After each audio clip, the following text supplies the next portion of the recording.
got the opportunity to interview Kanika Kapoor, who's the Miss Asia for 2015. Let's have a chat with Kanika and see what progressed her up to this level, and her background, schooling, interest, hobbies, and we can talk about her mom also. So let's see, we'll have a discussion. When you are schooling, people think like, I'll become a doctor, I'll become a lawyer or an engineer. So you had that kind of a objective or a inspiration inside?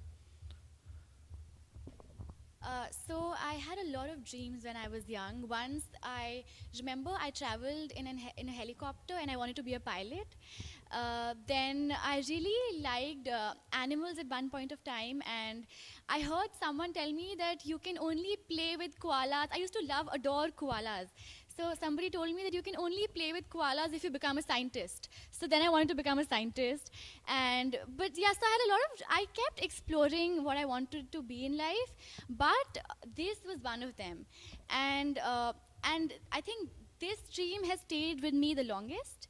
And I'm really passionate about it. I think that's really important for you to achieve something. If you really want something, you should really want it from your heart. You should be passionate about it, and I think I was. That's why I achieved what I did. You want to be a model, what would be your future aspirations and plans?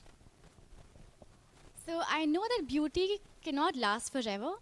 So this is a field that is not very long lasting, but for now I want to focus, instead of modeling, I want to focus on acting, because I'm really passionate about acting as well. And in fact, I've done a film in South India and it's called Tipu. So I've also trained in dramatics in my college, and I've done a lot of workshops as well for acting. So maybe after this Miss Asia, the title, when I pass it on to somebody else. Thank you, Show Off TV, and thank you, Show Off Magazine. It was a pleasure being interviewed by you guys.